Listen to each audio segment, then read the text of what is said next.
Our final panelist is Mr. Steve Phone-A-Fact. Mr. Steve Phone-A-Fact is the CEO of PhoneTech, a leading technology company known for its innovative solutions. With a strong background in technology and business, Steve has driven PhoneTech to the forefront of the tech industry. His leadership has been instrumental in developing groundbreaking technologies that have transformed business operations. Steve is recognized for his strategic vision, commitment to excellence, and dedication to innovation, making him a prominent figure in the tech world. Ladies and gentlemen, Mr. Steve Phone-A-Fact. Well, of course. You can start by repeating the question. Sure. I want to be context specific. So the question is, how can we overcome the barriers preventing Barbadian youth from fully participating in the digital economy? All right, so this specific question is very near and dear to my heart.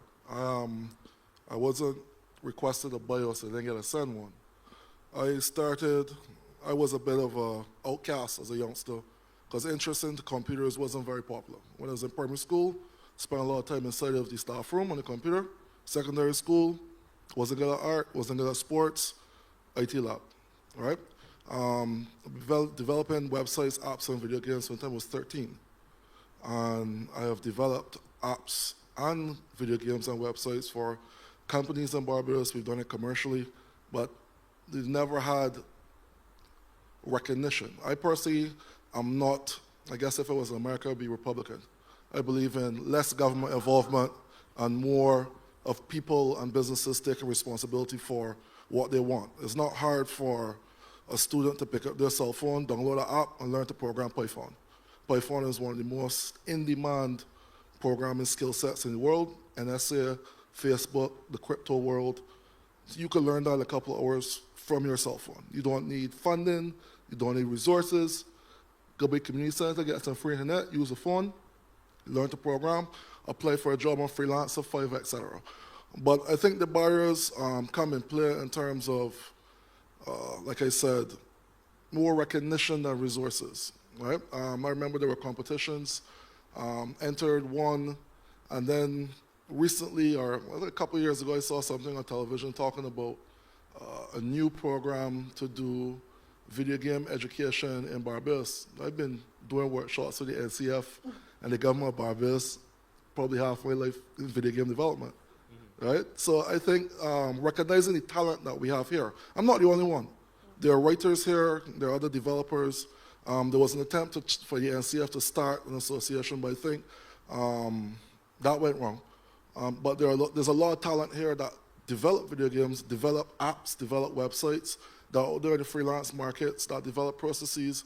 The invention of the search engine, that was a Bayesian invention, right? And there's a lot of tech out there, and you guys are losing it because there's no established infrastructure here along the lines of like a Silicon Valley. Just a space where persons with the ideas and technology can flourish. Maybe a center with some computers you could use or whatever for persons that don't have access to that stuff. But like I said, and not to knock my guy here, and to agree, I'm a gamer as well. I got over 7,000 hours on Steam. Mom always used to tell me playing video games, wasting time. And I wanted to ask a question to the previous panel, esports, right? Big industry, yeah, Electronic Sports League, League of Legends, their last two tournaments had more viewership than the Super Bowl, more sponsorship than the Super Bowl, right? And we have a lot of guys here in Barbados that I know as well, because I was an esports advocate for a while, that play professionally in teams. These are international teams that have entered tournaments and won, but no one knows about them. Again, we don't want your money, we don't need your resources, just a little recognition. Have it established, the same way how other athletes are greeted when they return, or a little news coverage, that helps encourage persons to know. And just like it was with cricket growing up, no one told me I could be a millionaire playing cricket. Same way no one told me I could be a millionaire playing video games. I could be a millionaire making video games. And there's a large emphasis on education, which is unnecessary. Like I said, you can learn from your phone. Once you can read, you can get into technology. It's the easiest industry to enter and make money. 14-year-old boy, Vietnam, Flappy Bird, made millions of dollars. The government had to shut him down so they could put taxes in place to make money off of him. And he had no formal education in the field. I'll pause there and pick up on your other questions. Okay. So as when we think about educational reform, what does that look like when it's applied to a digital future? What does educational reform look like for Barbados to prepare students for the digital future? I want to sign there for the previous two fellow panelists mentioned ChatGPT, and it's something that I think the world is making a mistake on, and I think I'm allowed to speak on mistakes the world makes because I'm a resident of planet Earth, so I can speak on the world. Not allowing students to utilize the technology leaves them behind, because I'm using ChatGPT, right? And it's given me a competitive advantage on all of my peers. So if you're teaching students to not utilize competitive advantages, is a backwards way of operating. They should be integrated into the curriculum. And I said it, but I hate to hear it, AI, right? There are many AI models out there. ChatGPT is just one. There's Bard, there's Genesis, from numerous companies, all have different AI models. And it's not just about giving answers to subjects. It's generative AI for image generation, for the film industry, something as simple as taking your pictures in your Samsung phones, it corrects errors. Yes. AI needs to be something that is taught on a general scope, and the integration and utilization of AI is something that needs to be taught. It's like telling students not to use computers or not to use the internet. Don't go on the internet and look for answers. That's what you're telling them now in terms of using AI to assist them in work. So the same way how back then they'll say, well, don't use the encyclopedia. No, it's called research, right? So we have to learn how to integrate these tools. Technology is there to be used, and when we don't use them, we get left behind, and the person that do use them make a lot of money, and we all suffer the consequences. So in terms of education, I think integrating the AI and allowing the usage of it, the teachers, there are tools that allow you to see how much of an input the AI has had into the work. There are plagiarization tools to allow you to see if the articles are copied, if they're similar, right?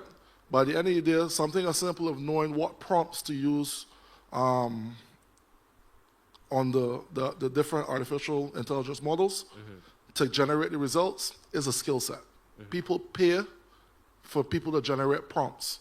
So you may want a picture of a dog driving a car, but you want it more specific, you want it to be photorealistic, you want it there are different prompts that you use.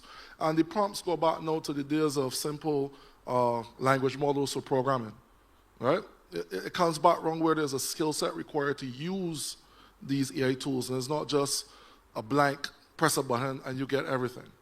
So integration of it into education is going to help a lot. The teachers having access to tools to moderate and determine the usage as well as to teach it will make a big difference and give a competitive edge where the rest of the world is running away from it.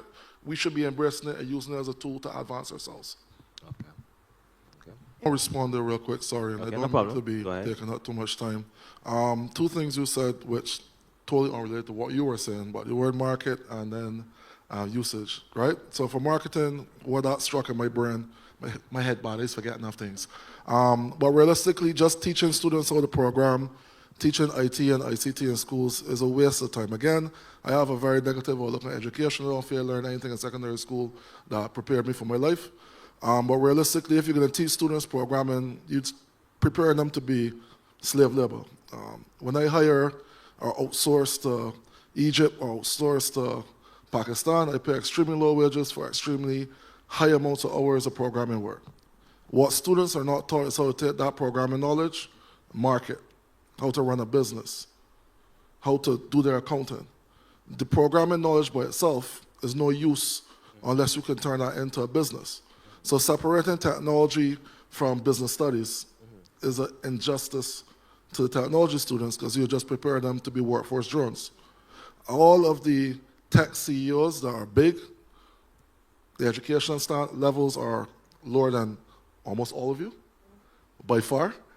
They started late in their lives, and most of them are not necessarily even experts in their fields of which their companies are, but they had business sense. Some of them had the technological understanding, but they partnered with people that did have the business sense, but were also technologically inclined.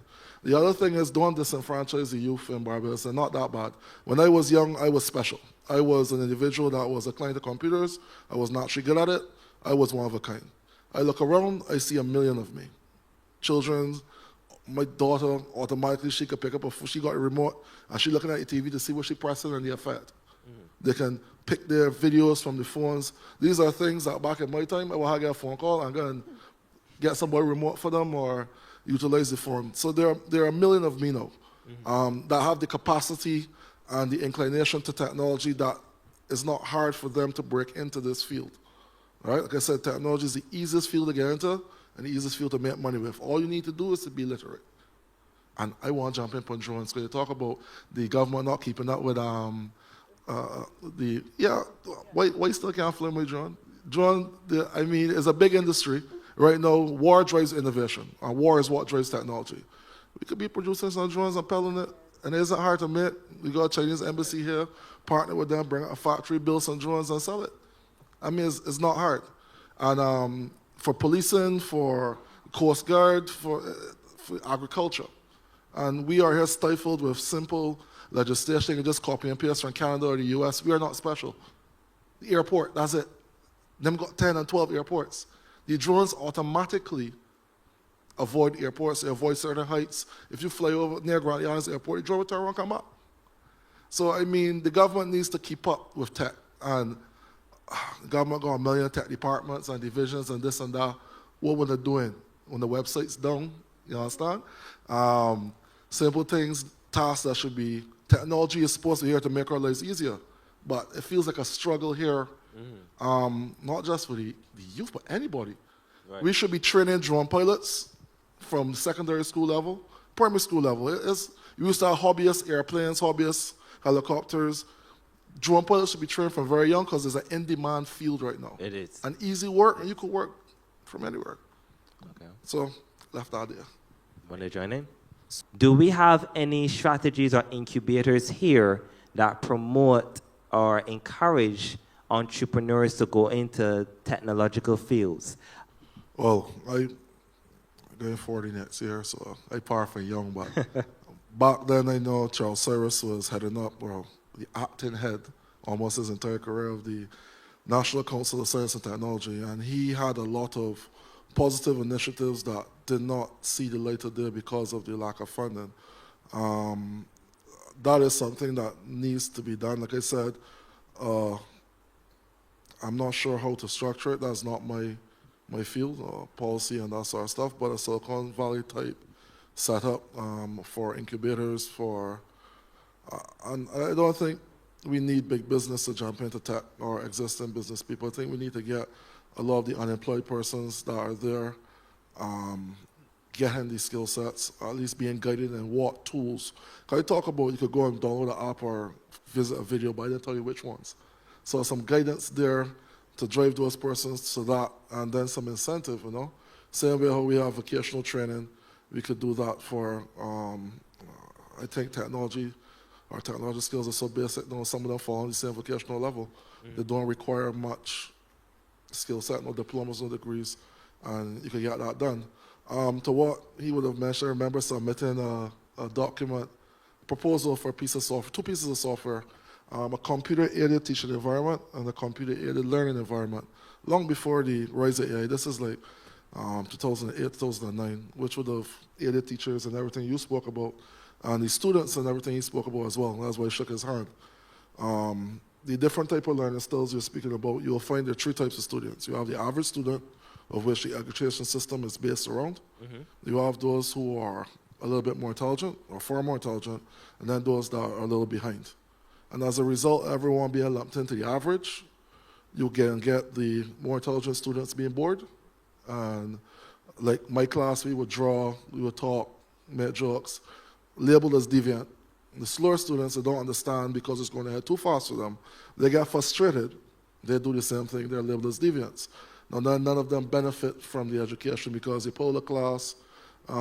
We actually had a group of us that would just dig the class, and that was because of there not being a facility for students that are more advanced, that learn quicker, and then facilities for students that need to catch up.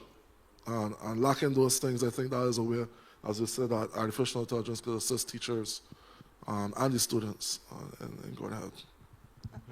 Just to jump in there, a few things. Like I said, my head bad. cybersecurity. Governments need to do better. This practice of releasing the voters list online is madness, and then the excuse being, oh, Guyana and St. Lucia's do it too. So we just jumping off cliffs behind people.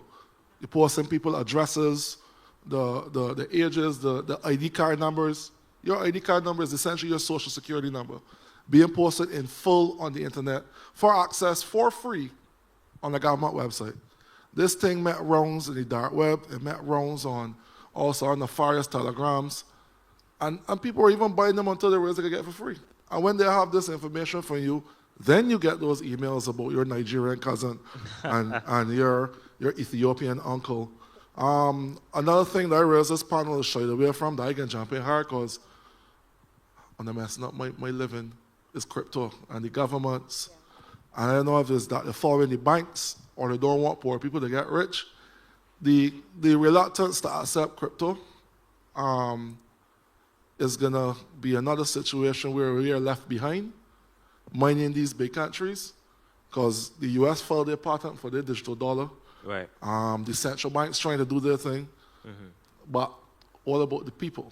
The concept of cryptocurrency was developed for individuals like me, you, the persons that don't have any generational wealth, to be able to tap into money, tap into money that grows. If Bajans had access to buy crypto a number of times in the past 10 years, a lot of us would be millionaires. But for instance, you buy over $10, $15, $20, the bank shot your card. And I saw their pass recently that they reserve the right to freeze your accounts.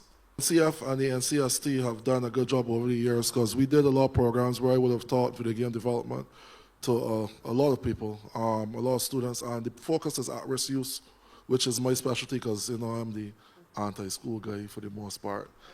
So I usually get the youth that drop out, and I try to focus them on technology and skills that they can earn a living with. I think a problem with the program is that they expected deliverables, which is difficult when you give me a 2-week program and I say we want 12 video games, so a video game for each of the 12 students at the end of 2 weeks or the end of 3 weeks, which is crazy. What I try to focus on is the skills to allow them to be, as I tell them at the beginning of the class, to be the boss. The person that hires the programmer, person that hires the audio engineer, person that hires the artist, and then how them as an individual can go about producing a video game themselves from start to completion and to publish. I don't think that lined up with, I guess, political aspirations. You got something to show off what you do. So that may cause problems. In terms of the emails and not receiving anything, chat with the IT men when they don't respond to emails. Over the years, I've sent, like I said, thousands of emails. And I know of a number of technologies. I mean, I saw an article talking about gun violence. The guns got the best of the police. There's a technology that a local technology person has the license for that can scan up to a mile and detect gunpowder in your pocket, in your shoe, in your vehicle, on a boat, and they can attach this to drones, and this could solve the problem the police have literally overnight. And the devices are cheap, and you only charge for a successful scan. And it works. And multiple emails have been sent to all of the relevant government offices, and I'm making this a technology problem because clearly IT men are doing a job because you only get your emails. No.